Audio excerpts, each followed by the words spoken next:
vocês mais uma vez nos nossos diálogos aqui sobre escola e coronavírus.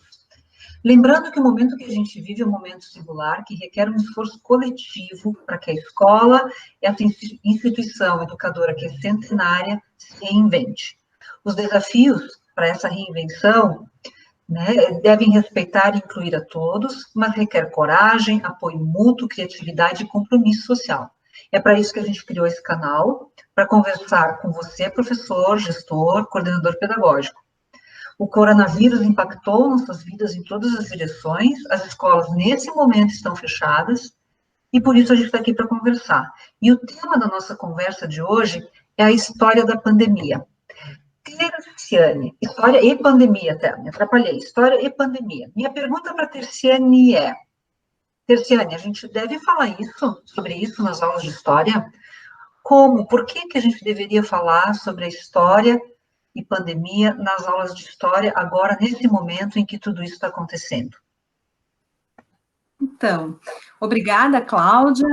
Olá a todos. Esse é um momento muito singular e a fala sobre essa temática pode ser extremamente significativa para pensarmos e nos deslocarmos.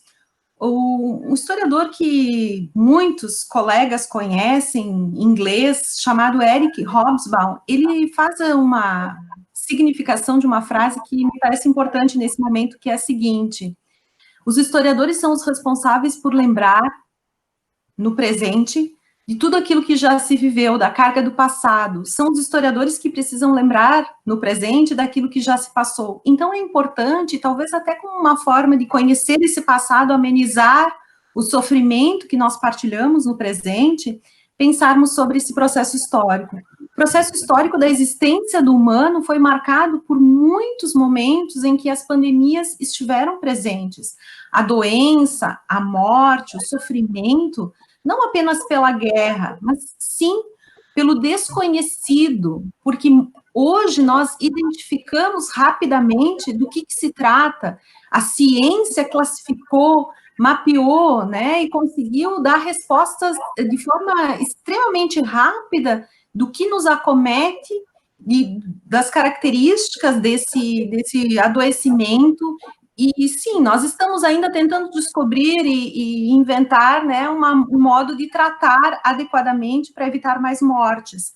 Mas trabalhar com crianças e adolescentes sobre a história das pandemias pode ser extremamente significativo para lembrá-los das muitas pandemias, das muitas epidemias que já circularam pela história da humanidade, provocaram muita dor, muitas mortes, adoecimentos, e que por muito tempo, com a ausência da ciência de uma medicina mais avançada, eram justificadas como um castigo de Deus, por exemplo, eram justificadas por razões que certamente não tinham nenhuma ligação com o que elas realmente eram, Doenças com, por vezes, condições sanitárias muito precárias, em situações de pobreza extrema em torno das cidades, questões sanitárias vinculadas aos hábitos e tradições e costumes que certas cidades tinham e que acabam provocando, a disseminação de doenças. Então, a varíola,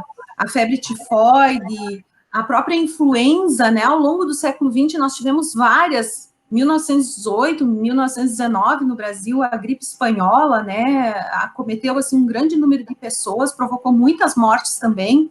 Então, situações em que, às vezes, a ausência do conhecimento na área da medicina, da ciência, de uma investigação científica mais clara, fazia com que a condução e a solução para esses problemas pudessem ser bastante diversos. Compreender esse movimento histórico, compreender como, em diferentes tempos, diferentes sociedades e culturas foram acometidas, por situações próximas a essa que nós vivemos, mas sem ter a capacidade de compreender o que estavam vivendo, sob o ponto de vista da ciência, e sem ter, às vezes, as melhores condições de verificar como impedir, o alastramento dessas doenças.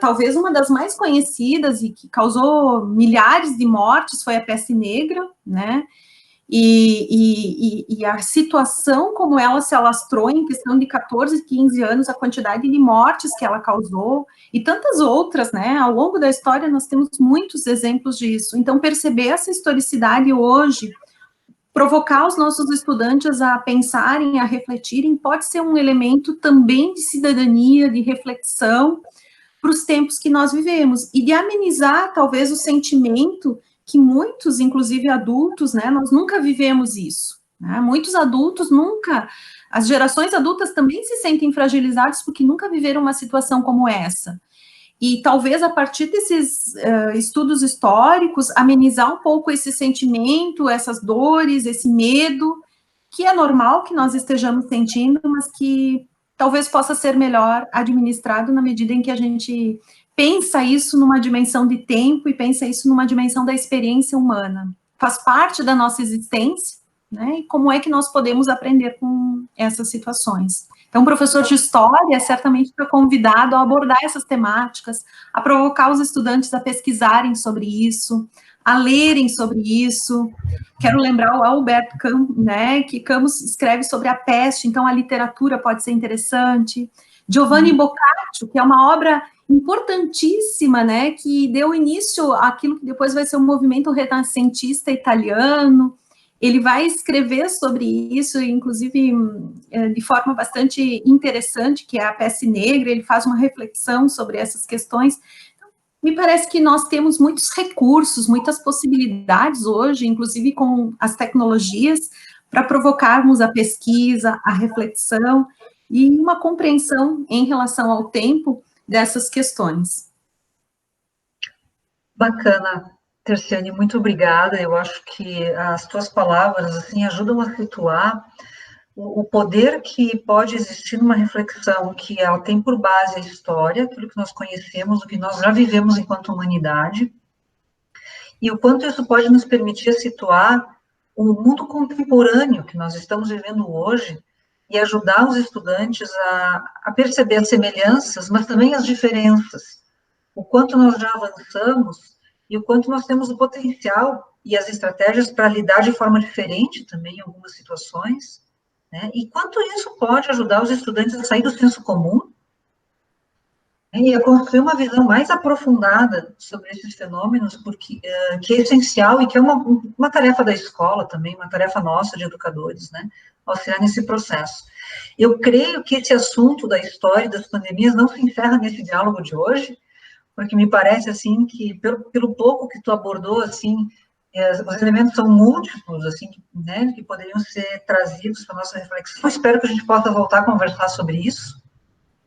E eu acho que a gente pode encerrar esse diálogo, né? Perfeito, Cláudia. Eu acho que é um momento, assim, muito singular e ele, a despeito de todo o sofrimento, porque ele existe, né? Ele é real, as mortes e a doença provocam uma sensação de um luto, talvez até coletivo, em todos nós, mas crianças e adolescentes podem ser sensibilizadas também, e para além da história, e para além, né, do ensino de história, para a sua presença nesse mundo e para o seu trabalho como cidadãos, e aí a importância de sistemas públicos de saúde, de estados fortalecidos, né, no cuidado dos cidadãos, e como isso também faz parte da história e da importância desses cidadãos serem esclarecidos e pequenos cidadãos que estão em cada uma dessas crianças, desses jovens sendo educados, poderem nutrir, né, essa esperança, mas ao mesmo tempo também uma atitude,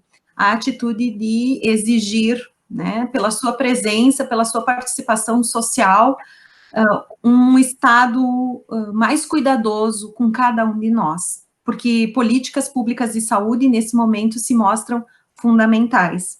E eu acho que nós educamos também para isso, para prepararmos as pessoas para serem atuantes nesse universo que nos cerca, e esse é um momento muito sensível para essas questões, e nós temos muito ainda para conversar. Eu quero te agradecer, Cláudia, agradecer a cada um que está nos acompanhando, e convidá-los, né, a interagirem, a mandarem questões, contribuições, talvez outros professores já estejam trabalhando com isso, já tenham alguma experiência prática para contribuir e compartilhar conosco, fica o convite para fazê-lo. Obrigada. Muito obrigada, Terciane. Obrigada a todos. Até o próximo diálogo.